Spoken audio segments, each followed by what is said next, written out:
ನೀವು ನೋಡ್ತಾ ಇದ್ದೀರಾ ಮೈಂಡ್ ಇಟ್ ಮೀಡಿಯಾ. ನಾನ್ ಸಮೀನಾ. ನಮ್ಮಿವತ್ತಿನ ಸ್ಟೋರಿ ಹುಡುಗಿಯರು ಇರೋದೇ ನಾವು ಸುಖ ಪಡೋಕೆ ಅಂತ ಅಹಂಕಾರ ಮೆರೆಯೋ ದುಷ್ಟ ರಾಜಕಾರಣಿಯ ಬಗ್ಗೆ.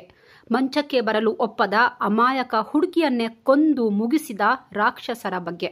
ಕೊನೆಗೂ ನಮ್ಮ ನ್ಯಾಯ ವ್ಯವಸ್ಥೆಯಿಂದ ಈ ಕ್ರಿಮಿಗಳು ಬಚಾವಾಗಲಿಲ್ಲ. ಆದರೆ ಇಡೀ ಕ್ರೈಮ್ಗೆ ಮೇನ್ ಕಾರಣನಾದ ಆ ದೊಡ್ಡಪ್ಪ ಮಾತ್ರ ಬಚಾವಾಗಿದ್ದಾನೆ. ಯಾರು ಈ ಪ್ರಭಾವಿ? ಕಾನೂನಿನಿಂದ ಈತ ತಪ್ಪಿಸಿಕೊಂಡಿದ್ದು ಹೇಗೆ? ಪ್ರಾಣ ಹೋದ್ರೂ ಪರವಾಗಿಲ್ಲ, ನನ್ನ ಆತ್ಮಸಾಕ್ಷಿಗೆ ವಿರುದ್ಧವಾಗಿ ನಾನು ಬದುಕಲಾರೆ ಅಂತ ತನ್ನ ಪ್ರಾಣವನ್ನೇ ಕಳ್ಕೊಂಡ ಆ ಗಟ್ಟಿಗಿತ್ತಿ ಯಾರು? ಏನಿದು ಪ್ರಕರಣ? ಇದೆಲ್ಲದರ ಬಗ್ಗೆ ನಮ್ಮ ಇವತ್ತಿನ ವಿಡಿಯೋದಲ್ಲಿ ಹೇಳ್ತೀವಿ. ತುಂಬಾ ಇಂಟ್ರೆಸ್ಟಿಂಗ್ ಸ್ಟೋರಿ ಇದು, ತಪ್ಪದೆ ಪೂರ್ತಿ ನೋಡಿ. ನಮ್ಮಿವತ್ತಿನ ಸ್ಟೋರಿ ಶುರುವಾಗೋದು ದೇವಭೂಮಿ ಅಂತಾನೆ ಹೇಳೋ ಉತ್ತರಾಖಂಡದಿಂದ. ಹೊಟ್ಟೆಪಾಡಿಗಾಗಿ ರೆಸಾರ್ಟ್ ಒಂದರಲ್ಲಿ ಕೆಲಸಕ್ಕೆ ಸೇರ್ಕೊಂಡಿದ್ದ 19 ವರ್ಷದ ಅಂಕಿತಾ ಭಂಡಾರಿ ಅನ್ನೋ ಬಡ ಹೆಣ್ಣು ಮಗಳನ್ನ ಕೀಚಕರು ಹರಿದು ಮುಕ್ಕಿದ ಕಥೆ ಇದು.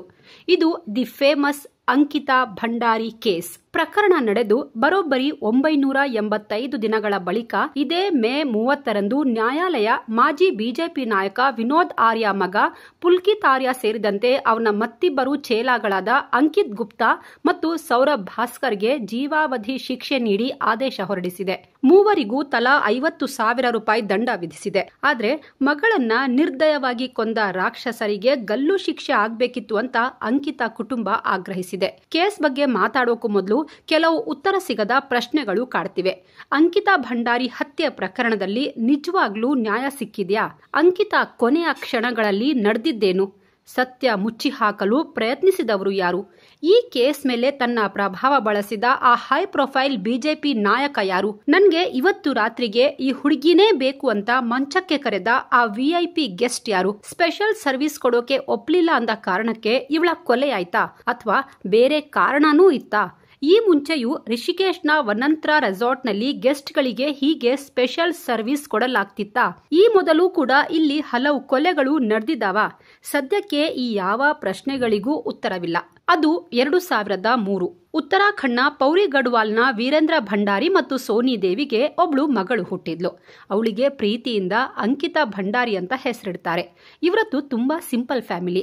ವೀರೇಂದ್ರ ಭಂಡಾರಿ ಸಣ್ಣ ಪುಟ್ಟ ಕೆಲಸ ಮಾಡಿಕೊಂಡು ಇಬ್ರು ಹೆಣ್ಮಕ್ಳನ್ನ ಓದಿಸ್ತಾರೆ. ತಾಯಿ ಸೋನಿ ಭಂಡಾರಿ ಅಂಗನವಾಡಿಯಲ್ಲಿ ಕೆಲಸ ಮಾಡ್ತಿದ್ರು. ಅಂಕಿತಾ ಚಿಕ್ಕವಳಿದ್ದಾಗಿಂದಾನೇ ಓದಿನಲ್ಲಿ ತುಂಬಾ ಚುರುಕು. ಅಂಕಿತಾಗೆ ಹೋಟೆಲ್ ಮ್ಯಾನೇಜ್ಮೆಂಟ್ ಕೋರ್ಸ್ ಮಾಡಬೇಕು ಅಂತ ತುಂಬಾ ಆಸೆ ಇತ್ತು.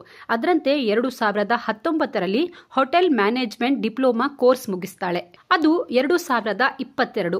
ಕೊರೋನಾದಿಂದಾಗಿ 2 ವರ್ಷ ಮನೆಯಲ್ಲೇ ಕಳೆದಿದ್ರಿಂದ ಅಂಕಿತಾ ಈಗ ಕೆಲಸ ಹುಡುಕೋಕೆ ಶುರು ಮಾಡಿದ್ಲು. ಆಕೆಯ ಸ್ನೇಹಿತ ಉತ್ತರಾಖಂಡ್ನ ರಿಷಿಕೇಶ್ನಲ್ಲಿ ವನಂತ್ರ ಅಂತ ಒಂದು ಹೊಸ ರೆಸಾರ್ಟ್ ಓಪನ್ ಆಗಿದೆ, ಅಲ್ಲಿ ವೇಕೆನ್ಸಿ ಇದೆಯಂತೆ, ಟ್ರೈ ಮಾಡು ಅಂತಾನೆ. ಈ ರೆಸಾರ್ಟ್ ಮೇನ್ ರೋಡ್ ನಲ್ಲಿರ್ಲಿಲ್ಲ, ಬದಲಾಗಿ ಸಿಟಿಯಿಂದ ತುಂಬಾ ಇಂಟೀರಿಯರ್ ಇತ್ತು. ಆಲ್ಮೋಸ್ಟ್ ಕಾಡಿನ ಒಳಗಡೆ ಇತ್ತು ಅನ್ನಿ. ಈ ವನಂತ್ರ ರೆಸಾರ್ಟ್ ಮಾಲೀಕ ಅಲ್ಲಿನ ಬಿಜೆಪಿ ಮುಖಂಡ ವಿನೋದ್ ಆರ್ಯನ ಮಗ ಪುಲ್ಕಿತ್ ಆರ್ಯನ ಹೆಸರಲ್ಲಿತ್ತು. 19 ವರ್ಷದ ಅಂಕಿತಾ ಭಂಡಾರಿ ಇದೇ ರೆಸಾರ್ಟ್ ನಲ್ಲಿ ರಿಸೆಪ್ಷನಿಸ್ಟ್ ಜಾಬ್ಗೆ ಅಪ್ಲೈ ಮಾಡ್ತಾಳೆ. ಕೆಲ್ಸನೂ ಸಿಗುತ್ತೆ. ಬಟ್ ಕೆಲಸ ಸಿಕ್ಕಿದ್ದು ಈಕೆಯ ಕ್ವಾಲಿಫಿಕೇಶನ್ ನಿಂದ ಅಲ್ಲ, ಬದಲಾಗಿ ಈಕೆಯ ಸೌಂದರ್ಯದಿಂದ ಅನ್ನೋದು ಅರಿವಾಗೋಕೆ ಹೆಚ್ಚು ಸಮಯ ಹಿಡಿಲಿಲ್ಲ. ತನ್ನ ಸೌಂದರ್ಯವೇ ತನ್ನ ಪ್ರಾಣಕ್ಕೆ ಎರವಾಗುತ್ತೆ ಅನ್ನೋದು ಪಾಪ ಅಂಕಿತಾಗೆ ಗೊತ್ತೇ ಆಗ್ಲಿಲ್ಲ. ಜಾಬ್ ಸಿಕ್ಕ ವಿಷಯ ಅಪ್ಪ ಅಮ್ಮನಿಗೆ ಹೇಳ್ತಾಳೆ. ಅಪ್ಪ ಅಮ್ಮ ಕೂಡ ಮಗಳಿಗೆ ಜಾಬ್ ಆಯ್ತಲ್ಲ ಅಂತ ಖುಷಿಯಲ್ಲಿದ್ರು. ರೆಸಾರ್ಟ್ ಕಾಡಿನ ಮಧ್ಯೆ ಇದ್ದಿದ್ರಿಂದ ಪ್ರತಿದಿನ ಮನೆಗೆ ಹೋಗಿ ಬರೋದು ಕಷ್ಟ ಆಗ್ತಿತ್ತು. ಅದಕ್ಕೆ ರೆಸಾರ್ಟ್ ಓನರ್ ಪುಲ್ಕಿತ್, ಇಷ್ಟು ದೊಡ್ಡ ರೆಸಾರ್ಟ್ ನಲ್ಲಿ ಪ್ರತಿದಿನ ಯಾರೂ ಬರಲ್ಲ, ಎಲ್ಲಾ ರೂಮ್ಸ್ ಫುಲ್ ಇರಲ್ಲ, ವೀಕೆಂಡ್ ನಲ್ಲಿ ಒಂದಿಬ್ರು ಹೈ ಪ್ರೊಫೈಲ್ ಜನ ಬರ್ತಾರೆ ಅಷ್ಟೇ, ಅದಕ್ಕೆ ರಿಸೆಪ್ಷನ್ ಪಕ್ಕಾನೇ ಇರೋ ರೂಮ್ ಅಲ್ಲಿ ನೀನು ಸ್ಟೇ ಮಾಡು ಅಂತ ಆಫರ್ ಕೊಡ್ತಾನೆ. ಹೌದಲ್ವಾ? ದಿನ ಅಷ್ಟು ದೂರ ಟ್ರಾವೆಲ್ ಮಾಡೋ ಬದಲು ಇಲ್ಲೇ ಇದ್ರೆ ಸಮಯನೂ ಉಳಿಯುತ್ತೆ, ಟ್ರಾವೆಲಿಂಗ್ ನ ಸ್ಟ್ರೆಸ್ ಇರಲ್ಲ ಅಂತ ಅಂಕಿತಾ ಓಕೆ ಅಂತಾಳೆ. ಇಲ್ಲೇ ಅಂಕಿತಾ ಎಡವಿದ್ದು. ಅಂಕಿತಾಗೆ ಪುಲ್ಕಿತ್ ಆರ್ಯನ ಅಸಲಿಯತ್ತಿನ ಬಗ್ಗೆ ಆಗ ಗೊತ್ತೇ ಆಗ್ಲಿಲ್ಲ. ಆದ್ರೆ 19 ವರ್ಷದ ಹುಡುಗಿ ನೋಡೋಕೆ ಸೌಂದರ್ಯವತಿ. ಇವಳನ್ನ ನೋಡಿದ ಮೊದಲ ದಿನವೇ ಪುಲ್ಕಿತ್ ಮೈಂಡ್ ಅಲ್ಲಿ ದುರಾಲೋಚನೆ ಮನೆ ಮಾಡಿತ್ತು. ಅವತ್ತು 18 ಸೆಪ್ಟೆಂಬರ್ 2022. ರೆಸಾರ್ಟ್ ನಲ್ಲಿ ಕೆಲಸ ಮಾಡ್ತಾ ಅಂಕಿತಾಗೆ 20 ದಿನ ಆಗಿತ್ತು ಅಷ್ಟೇ. ಅಂಕಿತಾ ತನ್ನ ಕೆಲಸವನ್ನ ಎಂಜಾಯ್ ಮಾಡ್ತಿದ್ಲು. ಅದ್ಯಾಕೋ ಆ ದಿನ 18ನೇ ತಾರೀಕು ಅಂಕಿತಾ ತುಂಬಾ ಕೋಪದಲ್ಲಿದ್ಲು. ನನ್ಗಿಲ್ಲಿ ಇಷ್ಟ ಆಗ್ತಾ ಆಗ್ತಾ ಇಲ್ಲ, ಈ ರೆಸಾರ್ಟ್ ಚೆನ್ನಾಗಿಲ್ಲ, ನಾನು ನನ್ನ ಮನೆಗೆ ಹೋಗ್ಬೇಕು ಅಂತ ಶೆಫ್ ಒಬ್ಬರ ಬಳಿ ಮಧ್ಯಾಹ್ನ 3:30 ಸುಮಾರಿಗೆ ಹೇಳಿದ್ಲಂತೆ. ಓನರ್ ಪುಲ್ಕಿತ್ ಬಿಹೇವಿಯರ್ ನನಗೆ ಸರಿ ಕಾಣ್ತಿಲ್ಲ ಅಂತ ಹೇಳುವಾಗ್ಲೇ ಪುಲ್ಕಿತ್ ಅಲ್ಲಿಗೆ ಬಂದಿದ್ದ. ಅದಕ್ಕೆ ಮಾತು ಅರ್ಧಕ್ಕೆ ನಿಲ್ಲಿಸಿದ್ಲು. ಅದೇ ಕೊನೆ ನಾವು ಅಂಕಿತಾಳನ್ನ ನೋಡಿದ್ದು ಅಂತ ಆ ಶೆಫ್ ಕೋರ್ಟ್ಗೆ ತನ್ನ ಸ್ಟೇಟ್ಮೆಂಟ್ ನಲ್ಲಿ ಹೇಳಿದ್ದಾರೆ. ಅದು 19 ಸೆಪ್ಟೆಂಬರ್. ಪುಲ್ಕಿತ್ ಆರ್ಯ ಪೌರ್ಯ ಲಕ್ಷ್ಮಣ್ ಝೂಲಾ ಪೊಲೀಸ್ ಸ್ಟೇಷನ್ಗೆ ಹೋಗ್ತಾನೆ. ನಮ್ ರೆಸಾರ್ಟ್ ರಿಸೆಪ್ಷನಿಸ್ಟ್ ಅಂಕಿತಾ ಭಂಡಾರಿ ಎಲ್ಲೂ ಕಾಣ್ತಿಲ್ಲ. ನಿನ್ನೆ ಕೆಲಸ ಮುಗಿದ ಮೇಲೆ ರೂಮ್ಗೆ ಹೋದವಳು ಇವತ್ತು ಎಲ್ಲಿ ಹುಡುಕಿದ್ರೂ ಕಾಣ್ತಿಲ್ಲ ಅಂತ ಮಿಸ್ಸಿಂಗ್ ಕಂಪ್ಲೇಂಟ್ ದಾಖಲಿಸ್ತಾನೆ. ನಂತರ ಪುಲ್ಕಿತ್ ಅಂಕಿತಾ ತಂದೆ ತಾಯಿಗೂ ಫೋನ್ ಮಾಡಿ ನಿಮ್ ಮಗಳು ಮಿಸ್ಸಿಂಗ್ ಆಗಿದ್ದಾಳೆ ಅಂತ ವಿಷಯ ತಿಳಿಸ್ತಾನೆ. ಇವನ ಮಾತು ಕೇಳಿ ಅಪ್ಪ ಅಮ್ಮ ಗಾಬರಿ ಆಗ್ತಾರೆ. ಅದು ಸೆಪ್ಟೆಂಬರ್ 20. ಅಂಕಿತಾ ತಂದೆ ವೀರೇಂದ್ರ ಭಂಡಾರಿ, ತಾಯಿ ಸೋನಿ ಭಂಡಾರಿ ಊರಿಂದ ಹೊರಟು 21ಕ್ಕೆ ಪೊಲೀಸ್ ಸ್ಟೇಷನ್ಗೆ ಬರ್ತಾರೆ. ಊರಿಂದ ಬಂದ ಮೇಲೆ ಕಂಪ್ಲೇಂಟ್ ಕೊಡೋಕೆ ಹೋದ್ರೆ ಈ ಸ್ಟೇಷನ್ ಲಿಮಿಟ್ಗೆ ಬರಲ್ಲ ನಿಮ್ ಕೇಸ್, ನೀವು ಬೇರೆ ಸ್ಟೇಷನ್ಗೆ ಹೋಗಿ ಅಂತ ಇಲ್ಲಿಂದ ಅಲ್ಲಿ ಅಲ್ಲಿಂದ ಇಲ್ಲಿ ಪೊಲೀಸರು ತುಂಬಾ ಸುತ್ತಾಡಿಸಿದ್ರು ಅನ್ನೋ ಆರೋಪ ಕೂಡ ಇದೆ. ಮಗಳು ಕಾಣೆಯಾಗಿರೋ ಬಗ್ಗೆ ಅವರು ಒಂದು ರಿಪೋರ್ಟ್ ಬರೆಸ್ತಾರೆ. ಆದ್ರೆ ದುರಂತ ಅಂದ್ರೆ ಪೊಲೀಸರು ಇವರ ಕಂಪ್ಲೇಂಟ್ ಅನ್ನ ಸೀರಿಯಸ್ ಆಗಿ ತಗೊಳ್ಳಲ್ಲ. ಮಗಳು 18ನೇ ತಾರೀಖಿಂದ ಕಾಣೆಯಾದ್ರೂ ಪೊಲೀಸರು ಕ್ಯಾರೆ ಅನ್ನಲ್ಲ. ಆದ್ರೆ ನಂಬಿದ ದೇವರು ಯಾವತ್ತೂ ಕೈ ಬಿಡಲ್ಲ ಅನ್ನೋ ಹಾಗೆ ಈ ಕೇಸ್ಗೆ ಒಂದು ಟ್ವಿಸ್ಟ್ ಸಿಕ್ಕಿತು. ಅಂಕಿತಾ ಅಪ್ಪನಿಗೆ ಒಬ್ಬ ಕಾಲ್ ಮಾಡ್ತಾನೆ. ಅವನ ಹೆಸರು ದೀಪ್ ಪುಷ್ಪ್, ಅಂಕಿತಾಳ ಫ್ರೆಂಡ್. ಅವನು ಜಮ್ಮುವಿನಲ್ಲಿರ್ತಿದ್ದ. ಈ ದೀಪ್ ಪುಷ್ಪ್ ಜೊತೆ ಅಂಕಿತಾ ದಿನಾ ಚಾಟ್ ಮಾಡ್ತಿದ್ಲು. ದಿನ ಏನೇನಾಯ್ತು ಅನ್ನೋದೆಲ್ಲವನ್ನ ಇವನ್ ಜೊತೆ ಶೇರ್ ಮಾಡ್ತಿದ್ಲಂತೆ. ನೀವೀಗ ಈ ಚಾಟ್ ಅನ್ನ ನೋಡಬಹುದು. ಇದು ಅಂಕಿತಾ ಮತ್ತು ದೀಪ್ ಪುಷ್ಪ್ ಮಾತಾಡಿರೋದು. ಇದರಲ್ಲಿ ಈ ರೆಸಾರ್ಟ್ ನಲ್ಲಿ ನನಗೆ ಇರೋಕೆ ಆಗ್ತಿಲ್ಲ, ಉಸಿರು ಕಟ್ಟಿದ ವಾತಾವರಣವಿದೆ. ನಿನ್ನೆ ರಾತ್ರಿ ಅಂಕಿತ್ ನನ್ನ ಹತ್ರ ಬಂದು ನಿನ್ ಜೊತೆ ಏನೋ ಮಾತಾಡಬೇಕು ಅಂದ. ನಾನು ಏನು ಅಂದೆ. ಸೋಮವಾರ ಒಬ್ರು VIP ಗೆಸ್ಟ್ ಬರ್ತಿದ್ದಾರೆ ರೆಸಾರ್ಟ್ಗೆ, ಅವರಿಗೆ ಎಕ್ಸ್ಟ್ರಾ ಸರ್ವಿಸ್ ಬೇಕು ಅಂತ ಕೇಳಿದ. ಕೂಡ್ಲೆ ಅವನಿಗೆ ಬಾಯಿಗೆ ಬಂದ ಹಾಗೆ ಬೈದಿದ್ದೆ. ಈ ಕೋಪವನ್ನ ಅವನು ಬೇರೆಯವರ ಮೇಲೆ ತೆಗೆದಿದ್ದ. ನಾನು ಇಲ್ಲ ಅಂದಿದ್ಕೆ ನಿನ್ಗೆ ಹೇಳ್ತಾ ಇಲ್ಲ, ನಾನು ನಿನ್ ಪರಿಚಯದವರು ಯಾರಾದ್ರೂ ಇದ್ರೆ ಹೇಳು ಅಂತಿರೋದು ಅಂದಿದ್ದ ಅಂತ ತನ್ನ ಫ್ರೆಂಡ್ ದೀಪ್ ಪುಷ್ಪ್ಗೆ ಹೇಳಿದ್ಲು. ಊರಿನ ಹುಡುಗಿ, ಬಡ ಹುಡುಗಿ ಅಂದ್ಕೊಂಡು ಅವನು ನನಗೆ ಹೇಳಿದ್ದ ಅಂತ ತನ್ನ ಫ್ರೆಂಡ್ ಜೊತೆ ಚಾಟ್ ಮಾಡಿದ್ದಾಳೆ. ಆದ್ರೆ 18ನೇ ತಾರೀಕಿನಿಂದ ಅಂಕಿತಾ ದೀಪ್ ಪುಷ್ಪ್ಗೆ ಹಾಯ್ ಹೇಳಿರ್ಲಿಲ್ಲ, ಫೋನ್ ಕೂಡ ಮಾಡಿರ್ಲಿಲ್ಲ. ಅವನಿಗೂ ಟೆನ್ಷನ್ ಆಗಿತ್ತು. ಹಾಗಾಗಿ ಅಂಕಿತಾ ಅಪ್ಪ ವೀರೇಂದ್ರಗೆ ಫೋನ್ ಮಾಡಿ, ಅಂಕಲ್ ನಾನು ಅಂಕಿತಾ ಜೊತೆ ಲಾಸ್ಟ್ ಮಾತಾಡಿದ್ದು 18ಕ್ಕೆ. ಆ ದಿನ ಅವಳು ಯಾಕೋ ತುಂಬಾ ಅಳ್ತಾ ಇದ್ಲು, ಮುಂಚೆಯಿಂದಾನು ತುಂಬಾ ಟೆನ್ಷನ್ ನಲ್ಲಿರ್ತಿದ್ಲು. ಇದನ್ನ ನನಗೆ ಅವಳೇ ಮೆಸೇಜ್ ಮಾಡಿದ್ದಾಳೆ. ಈ ಪುಲ್ಕಿತ್ ಸರಿ ಇಲ್ಲ, ಅವನ ಇಂಟೆನ್ಷನ್ ಕೂಡ ಸರಿ ಇಲ್ಲ ಅಂತ ನನಗೆ ಹೇಳಿದ್ದಾಳೆ ಅಂತಾನೆ. ರೆಸಾರ್ಟ್ನ ಎಲ್ಲಾ ಸ್ಟಾಫ್ಗೂ ಪುಲ್ಕಿತ್ ಟಾರ್ಚರ್ ಕೊಡ್ತಿದ್ನಂತೆ. ಮ್ಯಾನೇಜರ್ ಸೌರಭ್ ಅಂತೂ ಇಲ್ಲಿ ಕೆಲಸ ಮಾಡೋ ಹುಡುಗಿಯರಿಗೆ ಹೊಡಿತಾ ಇದ್ದ ಅಂತಾನು ಆರೋಪವಿದೆ. ಪುಲ್ಕಿತ್ ಜೊತೆ ಕೆಲಸ ಮಾಡ್ತಿದ್ದ ಅಂಕಿತ್ ಅನ್ನೋನು ಅಂಕಿತಾಳನ್ನ ಅವನ ರೂಮ್ಗೆ ಕರೆಸಿ ಕಿಸ್ ಮಾಡೋಕೆ ಟ್ರೈ ಮಾಡಿದ್ದ. ಇದಕ್ಕೆ ಅಂಕಿತಾ ವಿರೋಧ ವ್ಯಕ್ತಪಡಿಸಿದ್ಲು. ಬಟ್ ದುಡ್ಡಿನ ಅನಿವಾರ್ಯತೆ ಇದ್ದಿದ್ರಿಂದ ಸುಮ್ನಿದ್ಲು ಅಂತ ಹೇಳಲಾಗಿದೆ. ಈ ಪುಲ್ಕಿತ್ ಅಂಕಿತಾಗೆ ಎಕ್ಸ್ಟ್ರಾ ಸರ್ವಿಸ್ ಕೊಡಬೇಕು ಅಂತ ಒತ್ತಾಯ ಮಾಡಿದ್ದ ಅನ್ನೋ ಆರೋಪವೂ ಇದೆ. 10,000 ಕೊಡ್ತೀನಿ, ನಮ್ಮ VIP ಗೆಸ್ಟ್ಗೆ ಸ್ಪೆಷಲ್ ಸರ್ವಿಸ್ ಕೊಡುವಂತ ಪೀಡಿಸಿದ್ನಂತೆ.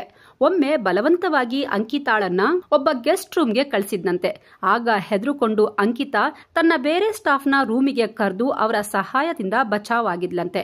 ಇದೆಲ್ಲವನ್ನು ಅಂಕಿತಾ ದೀಪ್ ಪುಷ್ಪ್ ಜೊತೆ ಚಾಟಿಂಗ್ ನಲ್ಲಿ ಹೇಳ್ಕೊಂಡಿದ್ಲು. ಇದೆಲ್ಲದರ ಸ್ಕ್ರೀನ್ ಶಾಟ್ ತಗೊಂಡು ಸ್ಟೇಷನ್ಗೆ ಹೋಗಿ ಪುಲ್ಕಿತ್ ವಿರುದ್ಧ ಒಂದು ದೂರು ಕೊಡ್ತಾರೆ. ಆದ್ರೆ ಅವನು BJP ನಾಯಕನ ಮಗನಾಗಿರೋದ್ರಿಂದ ಪೊಲೀಸರು ಯಾವುದೇ ಆಕ್ಷನ್ ತಗೊಳ್ಳಲ್ಲ.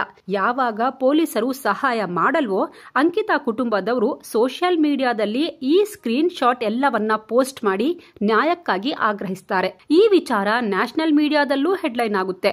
ಉತ್ತರಾಖಂಡ್ನ ಜನ ಕೂಡ ಅಂಕಿತಾಳನ್ನ ಹುಡುಕಿ ಅಂತ ಬೀದಿಗಿಳಿತಾರೆ. ಪೊಲೀಸರಿಗೆ ಪ್ರೆಷರ್ ಜಾಸ್ತಿ ಆಗುತ್ತೆ. ಅಂಕಿತಾ ಮಿಸ್ ಆಗಿ 4 ದಿನದ ನಂತರ ಇನ್ವೆಸ್ಟಿಗೇಷನ್ ಸ್ಟಾರ್ಟ್ ಮಾಡ್ತಾರೆ. ಜನರ ಒತ್ತಡ ಮತ್ತು ಮೀಡಿಯಾ ಪ್ರೆಷರ್ನಿಂದಾಗಿ ಕೊನೆಗೂ ಪುಲ್ಕಿತ್ ಅರೆಸ್ಟ್ ಆಗ್ತಾನೆ. ಪೊಲೀಸರು ವಿಚಾರಣೆ ಮಾಡಿದಾಗ ಪುಲ್ಕಿತ್ ಎಲ್ಲಾ ಸತ್ಯ ಬಾಯ್ಬಿಟ್ಟಿದ್ದ. ನಂತರ ರೆಸಾರ್ಟ್ನ ಮ್ಯಾನೇಜರ್ ಸೌರಭ್ ಭಾಸ್ಕರ್ ಮತ್ತು ಅಂಕಿತ್ ಗುಪ್ತಾ ಹೆಸರು ಹೇಳ್ತಾನೆ. ಇವರಿಬ್ಬರನ್ನು ಪೊಲೀಸರು ಅರೆಸ್ಟ್ ಮಾಡ್ತಾರೆ. ಜನ ಎಷ್ಟು ರೊಚ್ಚಿಗೆದ್ದಿದ್ರು ಅಂದ್ರೆ ಇವರನ್ನ ನೋಡಿದ ಕೂಡಲೇ ಇವ್ರ ಮೇಲೆ ಹಲ್ಲೆ ಮಾಡಿ ಬಟ್ಟೆ ಎಲ್ಲ ಹರಿದು ಹಾಕ್ತಾರೆ. ಪೊಲೀಸರ ಮುಂದೆ ಮೂವರು ಸತ್ಯ ಹೇಳ್ತಾರೆ. ಆವತ್ತು ನಮ್ಮ ರೆಸಾರ್ಟ್ಗೆ VIP ಗೆಸ್ಟ್ ಬಂದಿದ್ರು. ಅವರಿಗೆ ಸ್ಪೆಷಲ್ ಸರ್ವಿಸ್ ಕೊಡಬೇಕು ಅಂತ ಅಂಕಿತಾಗೆ ಹೇಳಿದ್ದೆ. ಬಟ್ ಅವಳು ಒಪ್ಲಿಲ್ಲ. ನನ್ ಮೇಲೆ ಸಿಟ್ಟಾಗಿದ್ಲು. ಅದಕ್ಕೆ ಅವಳ ಮೂಡ್ ಸರಿ ಮಾಡೋಕೆ ಅವಳನ್ನ ಒಂದು ಲಾಂಗ್ ಡ್ರೈವ್ ಕರ್ಕೊಂಡು ಹೋದೆ. ನಾನು ಮತ್ತು ಅಂಕಿತಾ ಒಂದು ಬೈಕಲ್ಲಿ ಹೋದ್ವಿ. ಸೌರಭ್ ಮತ್ತು ಅಂಕಿತ್ ಇನ್ನೊಂದು ಬೈಕಲ್ಲಿ ಹೋದ್ರು. ಚಿಲ್ಲಾ ಬೈರಾಜ್ ಹತ್ರ ಹೋದ್ವಿ. ದಾರಿಲಿ ಬರುವಾಗ ಗಾಡಿ ನಿಲ್ಸಿ ನಾವು ಎಣ್ಣೆ ಹೊಡೆದ್ವಿ. ಇದು ಅಂಕಿತಾಗೆ ಇಷ್ಟ ಆಗ್ಲಿಲ್ಲ. ಮತ್ತೆ ಜಗಳ ಮಾಡಿದ್ಲು. ನನ್ನನ್ನ ವಾಪಸ್ ರೆಸಾರ್ಟ್ಗೆ ಡ್ರಾಪ್ ಮಾಡು, ಇಲ್ಲಾಂದ್ರೆ ನಿನ್ನ ಅಸಲಿಯತ್ತು ಎಲ್ಲರಿಗೂ ಹೇಳ್ಬಿಡ್ತೀನಿ ಅಂತ ಧಮಕಿ ಹಾಕಿದ್ಲು. ಈ ಮಾತು ಕೇಳಿ ನಾವು ಮೂವರಿಗೂ ಕೋಪ ನೆತ್ತಿಗೇರಿತ್ತು. ಅದೇ ಕೋಪದಲ್ಲಿ ಅಂಕಿತಾಳನ್ನ ಎತ್ಕೊಂಡು ಕಾಲುವೆಗೆ ಹಾಕ್ಬಿಟ್ವಿ ಅಂತ ಪೊಲೀಸರ ಮುಂದೆ ಪುಲ್ಕಿತ್ ಬಾಯ್ಬಿಟ್ಟಿದ್ದ. ಅಂಕಿತಾ ನೀರಲ್ಲಿ ಬಿದ್ದು ಸಹಾಯಕ್ಕಾಗಿ ಕೂಗ್ತಾ ಇದ್ಲು. ಆದ್ರೆ ಅವಳನ್ನ ಅಲ್ಲೇ ಬಿಟ್ಟು ನಾವು ಬಂದ್ಬಿಟ್ವಿ ಅಂತಾನೆ. ಬಟ್ ಹೋಗುವಾಗ 4 ಜನ ಬೈಕಲ್ಲಿ ಹೋಗಿದ್ದು ಅಲ್ಲೇ ಇದ್ದ ಸಿಸಿಟಿವಿಯಲ್ಲಿ ರೆಕಾರ್ಡ್ ಆಗಿತ್ತು. ಪೊಲೀಸರು ಡ್ಯಾಮ್ ಹತ್ರ ಹೋಗಿ ನೋಡಿದಾಗ ಮಳೆ ಬಂದು ನೀರಿನ ಮಟ್ಟ ಜಾಸ್ತಿ ಆಗಿತ್ತು. ಅದಕ್ಕೆ ಡ್ಯಾಮ್ ನೀರು ಸ್ವಲ್ಪ ಖಾಲಿ ಮಾಡಿಸಿ ಹುಡುಕ್ತಾರೆ. ಅದು ಸೆಪ್ಟೆಂಬರ್ 26, 2022. ಡ್ಯಾಮ್ನ ನೀರು ಹರಿಯುವ ಕಾಲುವೆಯಲ್ಲಿ ಅಂಕಿತಾಳ ಬಾಡಿ ಸಿಕ್ಕಿತ್ತು. ಬಾಡಿ ಸಿಕ್ಕ ನಂತರ ಪೋಸ್ಟ್ ಮಾರ್ಟಂಗೆ ಕಳಿಸಿದಾಗ ಅಂಕಿತಾಳ ದೇಹದ ಮೇಲೆ ಹಲ್ಲೆ ಮಾಡಿರುವ ಗುರುತುಗಳಿದ್ವು. ಯಾವುದೋ ಚಪ್ಪಟೆಯಾಕಾರದ ವಸ್ತುವಿಂದ ಜೋರಾಗಿ ಹೊಡೆಯಲಾಗಿತ್ತು. ಹೊಡೆದ ನಂತರ ಜೀವಂತವಾಗಿ ಡ್ಯಾಂನ ಕಾಲುವೆಗೆ ಎಸೆದ ಪರಿಣಾಮ ನೀರಿನಲ್ಲಿ ಮುಳುಗಿ ಅಂಕಿತಾ ಸಾವನ್ನಪ್ಪಿದ್ದಾಳೆ ಅಂತ ರಿಪೋರ್ಟ್ ಬಂದಿತ್ತು. ಚೀಫ್ ಮಿನಿಸ್ಟರ್ ಪುಷ್ಕರ್ ಸಿಂಗ್ ಧಾಮಿ ಆದೇಶದಂತೆ ವನಾಂತರ ರೆಸಾರ್ಟ್ ನೆಲಸಮಗೊಳಿಸಲಾಗಿದೆ. ಬಹುಶಃ ಪುಲ್ಕಿತ್ನನ್ನ ಬಚಾವ್ ಮಾಡೋಕೆ, ಸಾಕ್ಷಿ ನಾಶ ಮಾಡೋಕೆ ರೆಸಾರ್ಟ್ ನೆಲಸಮ ಮಾಡಿದ್ದಾರೆ ಅನ್ನೋ ಆರೋಪವೂ ಇದೆ. ಪ್ರಕರಣಕ್ಕೆ ಸಂಬಂಧಿಸಿದಂತೆ ಈ ರೆಸಾರ್ಟ್ನಿಂದ ಏನೂ ಸಾಕ್ಷ್ಯಗಳನ್ನ ಕಲೆಕ್ಟ್ ಮಾಡಿರಲಿಲ್ಲ. ಬಟ್ ಇರೋ ಸಾಕ್ಷ್ಯಗಳ ಆಧಾರದ ಮೇಲೆ 3 ವರ್ಷಗಳ ಬಳಿಕ ಅಂಕಿತಾಳನ್ನ ಕೊಂದ 3 ರಾಕ್ಷಸರಿಗೆ ಜೀವಾವಧಿ ಶಿಕ್ಷೆ ವಿಧಿಸಲಾಗಿದೆ. ಆದ್ರೆ ಪುಲ್ಕಿತ್ ಎಷ್ಟು ದುರಹಂಕಾರಿ ಅಂದ್ರೆ ತನಗೆ ಜೀವಾವಧಿ ಶಿಕ್ಷೆ ವಿಧಿಸಿದ್ರು ಇವನ್ ಮಾತ್ರ ಮೀಡಿಯಾದವರಿಗೆ ನಗ್ತಾ ನಗ್ತಾ ಕೈಬೀಸಿ ಹೋಗಿದ್ದಾನೆ. ನಮ್ಮಪ್ಪನಿಗೆ ದೊಡ್ಡವರ ಕಾಂಟ್ಯಾಕ್ಟ್ಸ್ ಇದೆ, ಇನ್ನೇನು ಸ್ವಲ್ಪ ದಿನದಲ್ಲಿ ಬೇಲ್ ತಗೊಂಡು ಹೊರಗಡೆ ಬಂದ್ಬಿಡ್ತೀನಿ ಅನ್ನೋ ದಿಮಾಕು ಇರಬೇಕು. ವಿಶೇಷ ಅಂದ್ರೆ ಆರೋಪಿ ಬಿಜೆಪಿ ನಾಯಕನ ಮಗನಾಗಿದ್ರಿಂದ ಇದೊಂದು ಹೈ ಪ್ರೊಫೈಲ್ ಕೇಸ್ ಆಗಿತ್ತು. ಹೀಗಿದ್ರೂ ಆರೋಪಿಗಳಿಗೆ ಶಿಕ್ಷೆ ಕೊಡಿಸುವಲ್ಲಿ ಸರ್ಕಾರಿ ವಕೀಲರಾದ ಅವನೀಶ್ ನೇಗಿ ಮತ್ತು ರಾಜೀವ್ ಢೋಬಾಲ್, ಅಮೃತಾಂಶು ಬಡ್ತ್ವಾಲ್ ಸಾಕಷ್ಟು ಶ್ರಮ ವಹಿಸಿ ಕೇಸ್ನಲ್ಲಿ ವಾದ ಮಾಡಿದ್ರು. ಇನ್ನೊಂದು ಇಂಟ್ರೆಸ್ಟಿಂಗ್ ವಿಚಾರ ಅಂದ್ರೆ ಈ ಆರೋಪಿಗಳಿಗೆ ಇದುವರೆಗೂ ಬೇಲ್ ಸಿಗ್ಲೇ ಇಲ್ಲ. ಈ ಕೇಸ್ನಲ್ಲಿ ಉತ್ತರಾಖಂಡ್ನ ಕ್ರಾಂತಿ ದಲ್ನ ನಾಯಕ ಆಶುತೋಷ್ ನೇಗಿ ಕೂಡ ಅಂಕಿತಾಗೆ ನ್ಯಾಯ ಕೊಡಿಸಲೇಬೇಕು ಅಂತ ತುಂಬಾ ಹೋರಾಟ ಮಾಡಿದ್ರು. ಇವರೆಲ್ಲರ ಹೋರಾಟದ ಫಲವಾಗಿ ಅಂಕಿತಾ ಕೊಂದ ರಾಕ್ಷಸರು ಇವತ್ತು ಕಂಬಿ ಹಿಂದೆ ಇದ್ದಾರೆ. ಕೊನೆಯದಾಗಿ ಮತ್ತೊಂದು ಪ್ರಶ್ನೆ, ಅಂಕಿತಾಗೆ ಪುಲ್ಕಿತ್ ಬಿಹೇವಿಯರ್ ಬಗ್ಗೆ ಗೊತ್ತಾದ ಮೇಲೂ ಕೆಲಸ ಯಾಕೆ ಕಂಟಿನ್ಯೂ ಮಾಡಿದ್ಲು? ಆವತ್ತು ಅವನ ಜೊತೆ ಬೈಕಲ್ಲಿ ಲಾಂಗ್ ಡ್ರೈವ್ ಯಾಕೆ ಹೋದ್ಲು? ಗೊತ್ತಿಲ್ಲ. ಈ ಪ್ರಕರಣದ ಬಗ್ಗೆ ನಿಮ್ಗೆ ಏನ್ ಅನ್ಸುತ್ತೆ? ಕಾಮೆಂಟ್ ಮಾಡಿ ತಿಳಿಸಿ. Thank you so much.